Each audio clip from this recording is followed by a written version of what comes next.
I rushed to the office, and Mike was waiting for me. Kevin, I'm having trouble opening this file. It contains patient data, and if we can't access it, the reception work will come to a halt. I was hoping you could help. What? Are you serious? If you can't handle it, there's no way this contractor can. He's an exterior repair contractor, you know. Rachel, the office manager, said sharply, with a puzzled look. I saw Mia, the beautiful office clerk, with tear-filled eyes, looking anxious. I couldn't just leave her, usually so cheerful, in such distress. My name is Kevin. Right now, I work for my uncle's exterior repair company. At 30, I never thought I'd change jobs like this, but I've recently started to think that physical work isn't so bad. I've been playing rugby since high school, so I have a solid build and tend to stand out. People often say my broad shoulders are perfect for manual labor. However, I'm usually quite reserved, so I don't attract much attention even in my new workplace. For the past 2 weeks, I've been going to the hospital every day. Not because of an injury or illness, but for work.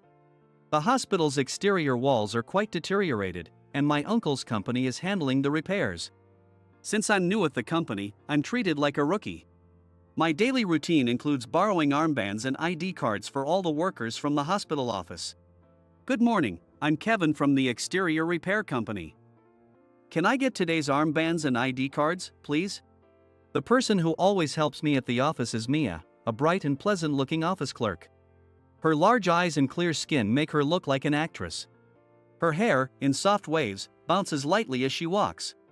Seeing her cheerful face at the start of the day always lifts my spirits and energizes me. Oh, good morning, Kevin. Just a moment. I'll get them for you. She says this as she quickly retrieves the necessary armbands and cards from a drawer. Meanwhile, I fill out the form with the company name, my name, and the borrowing time, and hand it to her. It's going to be hot again today. Please make sure everyone stays hydrated. Lately, it's been unusually hot for June, with strong sunlight from the morning. She's always so friendly and kind, even to workers like me. Because of this, going to the office has become a little highlight of my day. Naturally, she's popular with patients, staff, and doctors alike. The men who talk to her obviously have a crush on her, which is clear even from a distance. When I came with my uncle 6 months ago to inspect the repair site, I didn't see her, so she must be a relatively new face at the hospital. One day, when I went to borrow the work ID cards as usual, the office atmosphere was different and unusually chaotic. When I asked what happened, I learned that a spreadsheet file containing patient data couldn't be opened because they didn't know the password. Rachel was furiously scolding Mia. It seemed that Mia was somehow involved in the problem. Rachel was threatening her with dismissal, and she was visibly trembling. Her usual brightness was completely gone, replaced by anxiety and fear. At that moment, a male staff member walked in. But when he saw me, he stopped in his tracks. Kevin? Is that really you, Kevin? I was momentarily puzzled by the familiar voice, but then I recognized his face. Oh, Mike? Wow, it's been a while. Are you working here? Yes, I am. I'm the IT guy here. Oh, sorry. We're in a bit of a crisis right now, so I'll contact you later. Your contact info hasn't changed. Right? Yeah, it's still the same. But I'll be here working on the hospital's exterior repairs for a while, so feel free to reach out anytime. He looked puzzled. You're doing exterior repairs? Well, okay. Sorry, but I really have to go now. With that, he hurried over to Mia's computer.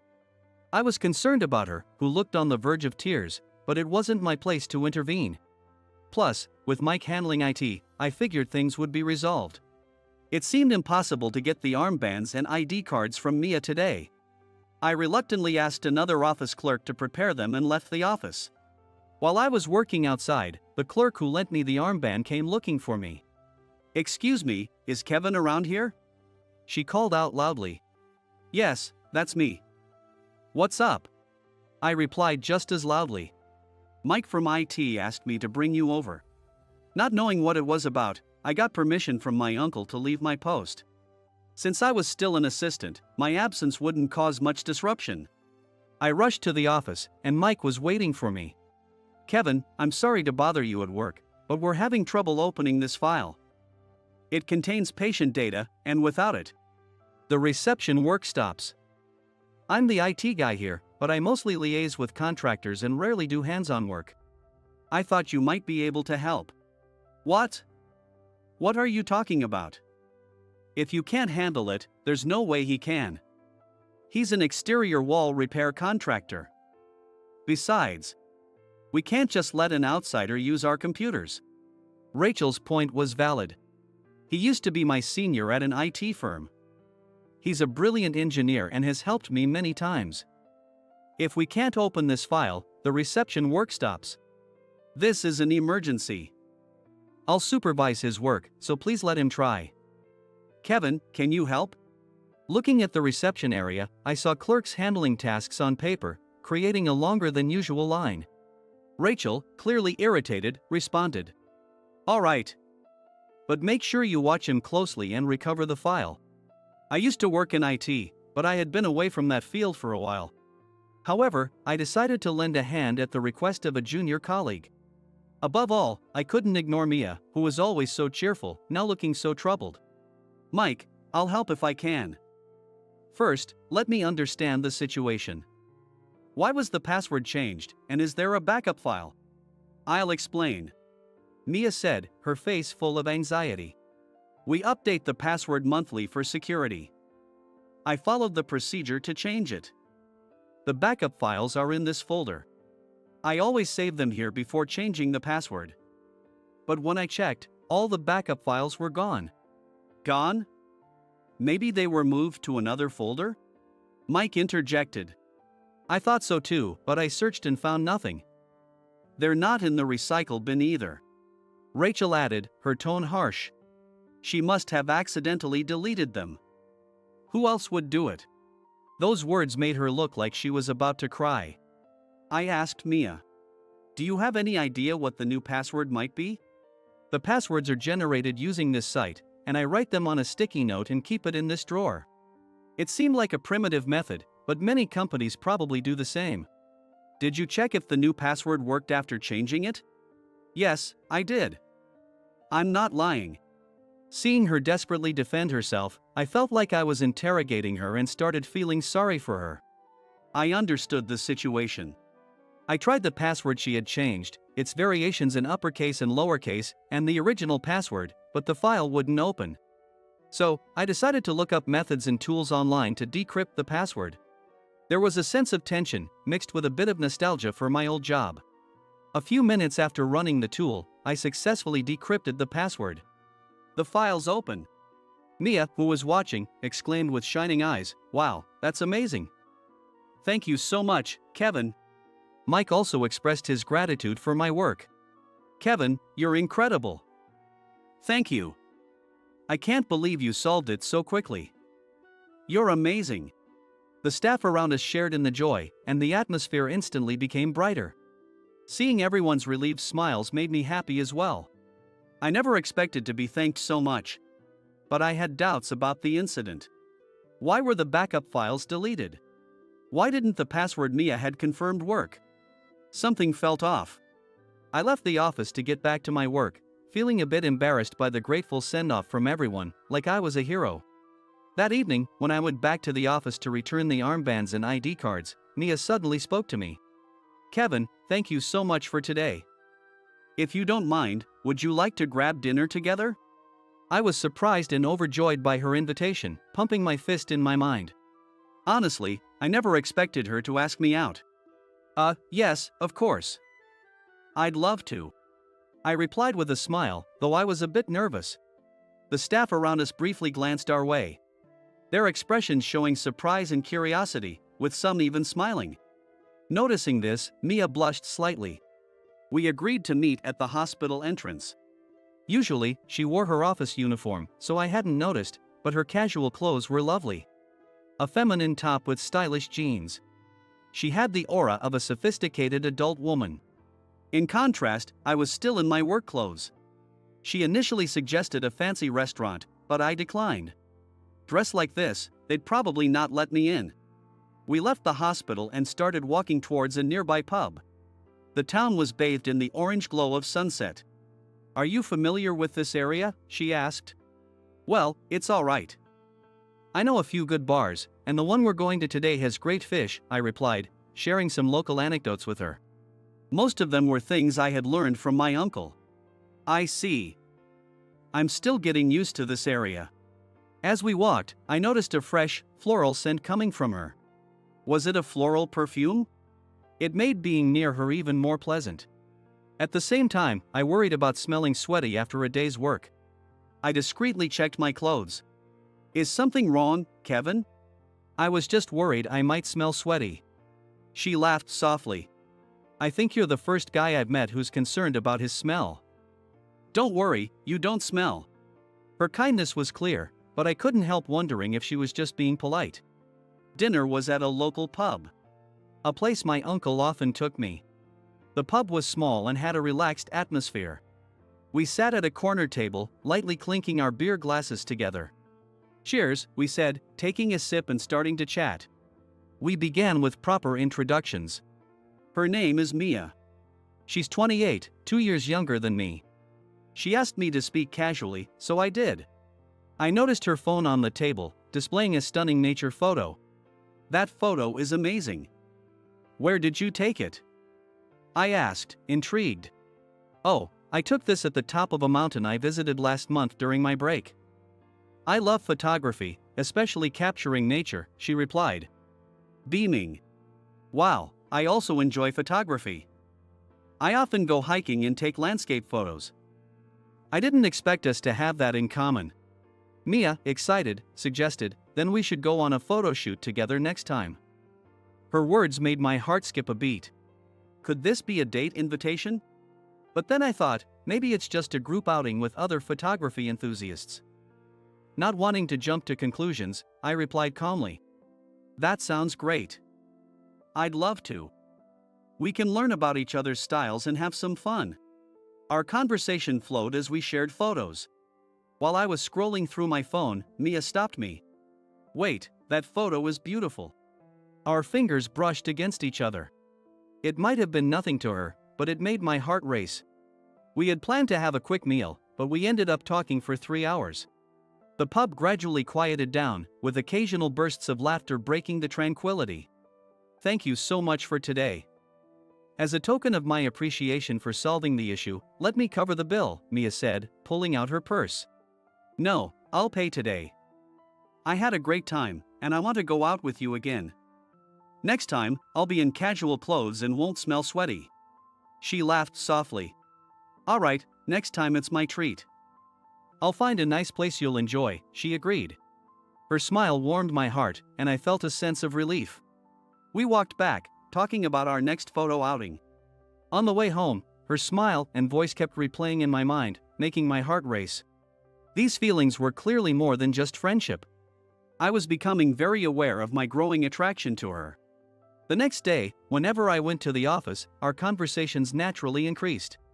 We talked about work, hobbies, and everyday events. I started looking forward to my visits to the office even more. When the exterior repairs at the hospital were completed, it was my last day visiting. I mustered the courage to ask Mia to exchange social media contacts to stay in touch.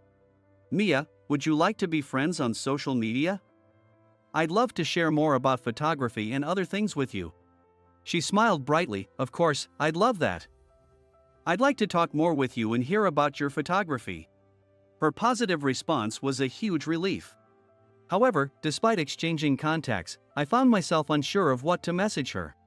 Having little experience with dating at 30, I was anxious about what to write and how to continue our conversations. Every time I saw her icon, my heart raced, but I couldn't find the courage to send a message.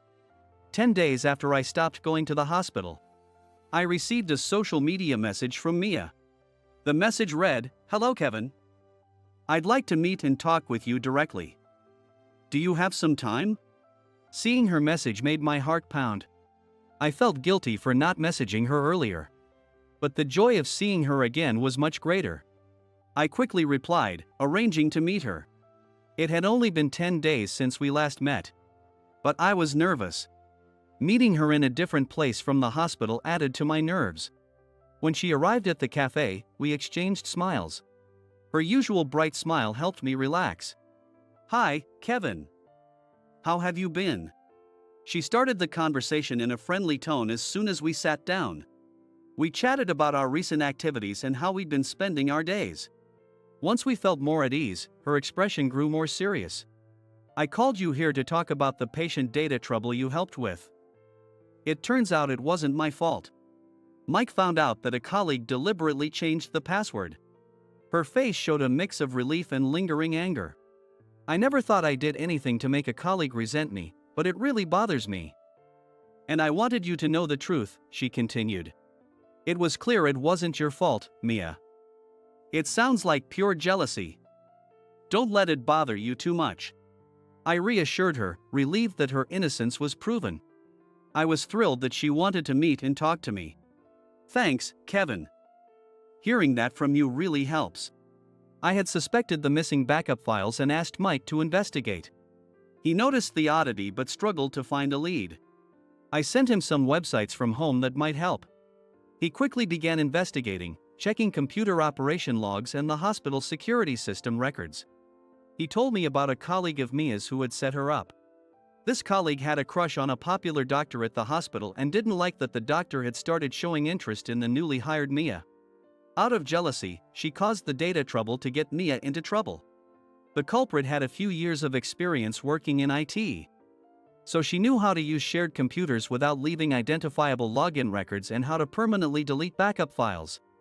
This colleague, who was just as attractive as Mia, felt overshadowed by her arrival and wanted to drive her out. Mike worked on verifying the investigation and coordinating with the parties involved. The incident of making important hospital files inaccessible was taken very seriously. Although it took time to coordinate with everyone involved, the truth eventually came to light, and the colleague responsible was dismissed. When Mia thanked me at the cafe, her face lit up. In that moment, I found her absolutely adorable. Her smile was so bright that I thought, I have to confess my feelings. My heart pounded. Nervously, I said, "Mia, I need to tell you something.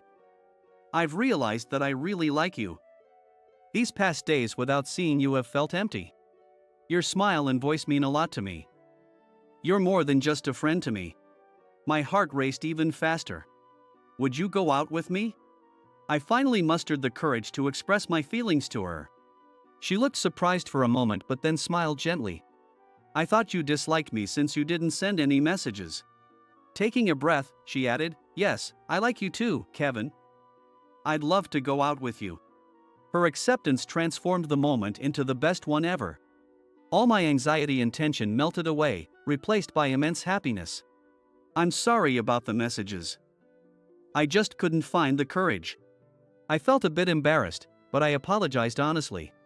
While talking to her about taking her to a recommended photo spot as a way to apologize, my phone rang. It was Mike. I told her it was a call from him and excused myself. "Kevin, thanks for your help. We caught the culprit because of you." "Yeah, that's great," I said, pretending I hadn't just heard the news. "By the way, I need your advice on something else." Hearing advice gave me a bad feeling. It better not be too complicated. "I'm with someone right now, so make it quick. Whether you find it troublesome is up to you, Kevin. Actually, there's talk about hiring you as our IT specialist. We currently have 3 IT staff. But we're short-handed." Not only had I helped resolve the data trouble, but my suggestions for strengthening security and integrating patient reception information with electronic medical records had impressed the hospital. They wanted me to work as an official IT staff member. The hospital recognized these issues but lacked the IT personnel to implement solutions. I had left my previous company because I felt out of sync with their direction, which left me pretty down. Since then, I had thought physical work suited me better. But it wasn't that I disliked IT. I enjoyed logical thinking and problem solving. This proposal genuinely interested me. "Got it. Let me think about it," I said, ending the call. I decided to discuss it with Mia. "What do you think? As long as it makes you happy, any choice you make is fine with me. If you see it as an opportunity, you should take it. Plus, I'd be happy to work in the same place as you." Her words made me so happy. Hearing that, my fears about returning to IT vanished. One thing that still bothered me was the job my uncle had introduced me to. After quitting my previous job, I had been quite depressed. I had resigned impulsively, causing trouble for those around me. Without another job lined up, I had become a recluse, barely leaving the house. Seeing this, my mom couldn't bear it anymore and talked to my uncle. He had always been family-oriented and supportive. Upon hearing about my situation, he immediately offered me a job. "Kevin, why not help with exterior repairs? It'll be good to get outside and move around." At first, I resisted, but knowing how much they cared, I decided to work at his company. Working there indeed made my days fulfilling. Physical work lifted my spirits, and I gradually started to enjoy learning repair techniques. "Seeing me become brighter," he often said, "see? Working is important." Solving the data trouble at the hospital boosted my confidence. He understood my transformation better than anyone. Would this be betraying him? The next day, I went to see my uncle before work started. It was rare for me to approach him directly. He quickly sensed that I wanted to talk and listen to me. "If moving forward makes you happy, that's what matters most. Exterior repair work is important, but your happiness is paramount," he said, encouraging me warmly. His support meant more than I could express. I decided to pursue my IT career again. Oddly, this decision felt like a fresh start, and I was excited. Time flew by as Mia and I started dating. Getting to know each other deeply, we felt a bond beyond just being lovers. Naturally, this led to marriage. Married life turned out to be even happier and more fulfilling than I had imagined. We often enjoyed photography together, a passion we both shared. Next year, we'll have a child. Now, we dream of hiking and taking photos with our child.